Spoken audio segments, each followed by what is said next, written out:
अच्छा खालिद चिश्ती साहब, एक और जो चीज़ क्या आप इस हवाले से कुछ हमें बता सकें, क्या ये वाकई ही ईरान है जो ये जंग लड़ा है या कुछ और ममालिक के जिनकी, क्योंकि अब अमेरिका तो पोस्टमार्टम कर रहा है, वो तो जब इस सारे जो है गर्द बैठेगी तो उसके बाद वो किसी ना किसी पे तो इल्ज़ाम लगाएगा कि मैं तो इस वजह से हार गया। तो क्या चाइना को भी इस लपेटे में लिया जा सकता है कि क्या ईरान के साथ चाइना ने इस सारी सूरत हाल को कैटर किया? देखें सलमान साहब, बुनियादी तौर पर जंग के अंदर आप डिपेंड नहीं कर सकते किसी दूसरे मुल्क के ऊपर कि वो मेरी मदद करेगा तो मैं जंग जीतूंगा। ये आप सब पीस टाइम में करना होता है। आपने हिंदुस्तान पाकिस्तान की मैं मिसाल सिर्फ क्विकली रिफ्रेश करता हूं। हमने J-10 लिए थे जंग से पहले, 3 साल पहले तैयारी की, माइक्रोस्कोपिक उसको राफेल को स्टडी किया, फिर उसके खिलाफ टैक्टिक्स किए। हम अगर ये तवक्को करें कि जंग शुरू हो गई है जो पाकिस्तान की सूरत में 4 दिन रही थी तो कोई आके मदद करेगा हमारी, तो वो खामख्याली भी होती है और मिसलीडिंग भी होती है। तो ईरान ने मेरे नॉलेज के मुताबिक जरूर एक वैल्यू ऐड जरूर करता है आपको दूसरा मुल्क, लेकिन आप डिपेंड नहीं कर सकते। अब आते हैं चाइना के रोल के ऊपर। देखिए, चाइना का रोल बड़ा इंपॉर्टेंट है। चाइना जाहिर है चाहता है, और रूस भी ये चाहता था कि अमेरिका के लिए एम्बैरेसमेंट क्रिएट हो, और चाइना खासतौर पर ये चाहेगा कि अगर अमेरिका ईरान जैसे मुल्क का मुकाबला ही ना कर सके तो अमेरिका का कॉन्फिडेंस बहुत शेक होगा कि ईरान जैसे मुल्क के मुझे न्यूट्रलाइज चले कर लिया, बराबर 0-0 स्कोर से खत्म हो जाए मैच, तो अमेरिका के लिए बहुत कंसर्न होना चाहिए। और चाइना के लिए कंफर्ट लेवल ये पैदा हुआ इसके अंदर कि देखिए, जितना वेपन यहां एक्सपैंड हो रहा था, खर्च हो रहा था अमेरिका का, पैट्रियट्स थे, टॉमाहॉक थे, क्रूज मिसाइल्स थे, वही तो अमेरिका की डेटरेंस थे। वही तो अमेरिका खौफ पैदा करके मुख्तलिफ मुल्कों में, चाहे वो इसराइल की सपोर्ट करता है, चाहे यूक्रेन की सपोर्ट करता है, चाहे ताइवान के मौजू पर चाइना को डिटर करता है, तो वो अमेरिका का इन्फ्लुएंस कम हुआ।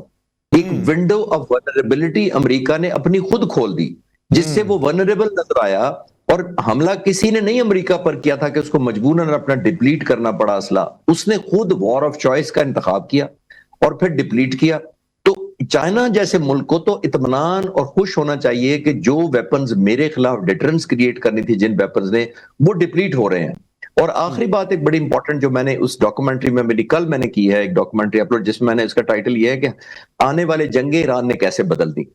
और मेरा मानना यह है कि यह भी पॉसिबल है कि ईरान के स्ट्रैटेजिस्ट ने यह सोचा हो कि हम जब ड्रोन्स फायर करेंगे उनके मुकाबले में पैट्रियट और थर्ड मिसाइल फायर होंगे, तो ईरान का ड्रोन तो 25-30 हजार डॉलर का है, वहां से 40 लाख डॉलर का एक फायर होगा। तो जरूरी नहीं कि ईरान ये चाहता था कि इनके ड्रोन जाकर जमीन में कोई तबाही मचाएं। मैं अगर उनकी मिलिट्री स्ट्रैटेजी को एज ए स्टूडेंट करूं या मुझे प्लानिंग का कहा जाए, तो मैं कहूंगा मैं इतने ड्रोन भेजूंगा कि उनको इंटरसेप्ट किया जाए, क्योंकि इंटरसेप्ट करना भी कोई रेशियो कोई भी अमेरिका के फेवर में नहीं थी। आप करोड़ों डॉलर खर्च कर रहे हैं, बिलियंस ऑफ डॉलर खर्च कर रहे हैं ड्रोन्स को पकड़ने के लिए। जमीन पर उतनी तबाही का ईरान को फायदा होना था या नहीं होना था, वो तो एक अलग सब्जेक्ट है, लेकिन जितनी इंटरसेप्शन ज्यादा होगी ईरान को, वो तो फायदा था। उनका एयर डिफेंस डिप्लीट हो रहा है, उनको कई साल लगेंगे अपने वेपन्स बिल्डअप करते हुए, और चाइना आराम से इत्मीनान से देख रहा होगा कि जो वेपन मुश्तरक आने थे वो दरमियान में ईरान और अमेरिका के दरमियान में इंटरसेप्शन हो रही है। अच्छा खालिद साहब, ये क्योंकि मैं इससे पहले कि अपने एक इम्पॉर्टेंट सवाल के ऊपर आऊं, लेकिन उससे पहले एक क्विकली इसी से जुड़ी बात कि जब हम बात करते हैं कि ये काफी अरसा लगेगा अमेरिका को दोबारा उस लेवल तक पहुंचने में, तो सर ये जो एक विंडो ओपन हो जाती है वल्नरेबिलिटी की यहां पर अमेरिका के लिए, तो ये उसके लिए कितनी खतरनाक है, क्योंकि दोबारा से उस लेवल पर जाना कि जहां पर वो पहले था ईरान जंग से, तो उसको तो बहुत अरसा लग जाएगा, और दूसरों के लिए तो ये एडवांटेज भी हो सकता है अमेरिका को मजीद कमजोर करने के लिए। जी बिल्कुल, आपने ठीक लिंक किया पिछले सवाल से। देखिए, ईरान ऑलमोस्ट हजार ड्रोन्स बनाता रहा है एक दिन में, और अमेरिका जो अपने पैट्रियट और इस तरह के मिसाइल्स हैं वो ऑलमोस्ट 90 के करीब बनाता है साल में। तो आप इमेजिन करें कि ये वो नहीं है कि फास्ट कर दें प्रोडक्शन, ये छोटी सी टेक्नोलॉजी है, डिपेंडेंसी नहीं है। और सबसे खतरनाक बात, एक और दिलचस्प बात आपको बताता चलूं, ये जितने पैट्रियट और थर्ड मिसाइल हैं, इनके अंदर बहुत ज्यादा जो रेयर अर्थ मिनरल यूज होते हैं, और वो ऑलमोस्ट 90% चाइना के कंट्रोल में। दैट मींस इनडायरेक्टली अमेरिका फिर डिपेंडेंट हो जाता है चाइना पर उसके लेने के लिए, और ना ये फास्ट फॉरवर्ड हो सकती है प्रोडक्शन। अगर डबल भी कर लें तो कई सालों में ये जो स्टॉक पाइल डिप्लीट हुआ है अमेरिका को लगेगा उसमें रिकवर करने में। और इस दौरान जैसे मैंने अर्ज किया कि विंडो ऑफ वनरेबिलिटी अमेरिका ने खुद खोल दी, और क्योंकि अमेरिका ने सिर्फ वेपन से ईरान को नहीं डराना था, वो इजराइल के मिस एडवेंचर को सपोर्ट करता है, वो यूक्रेन की मदद करता रहा है, और चाइना को तो जैसे मैंने पहले भी अर्ज किया कि वो डराता ही रहा है। तो ये खुद एक एलिमेंट ऑफ कंसर्न में चला गया है अमेरिका, अपनी इतनी हाई स्पीड पे डिप्लीशन करके। और वन ऑफ द रीजन यही आपने देखा होगा कि उनके जो जनरल्स और नेवल ऑफिसर्स को रिमूव किया गया था, एडवाइजर्स को, जंग के दौरान, क्योंकि वो एक बेल कर रहे थे, वार्निंग बेल दे रहे थे कि जिस तरीके से आप डिप्लीट कर रहे हैं, हमारी कहीं और कॉम्प्रोमाइजेस शुरू हो जाएंगे, जिसकी वजह से शायद प्रेसिडेंट ट्रंप को पसंद नहीं आया, उनके मिलिट्री जनरल्स को भी रिप्लेस किया गया था जंग के दौरान। अच्छा, एक लास्ट इंपॉर्टेंट बात यहां पर कि ये जो 60 रोजा एक मुद्दत दी गई है सर, इस 60 रोजा मुद्दत को आप कैसे देखते हैं कि जहां पर हमें ये लगता है कि इसराइल जो है वो अपनी वही हरकतें जिनसे वो बाज नहीं आता, क्या इसराइल को रोका जा सकेगा? और क्या अब अमेरिका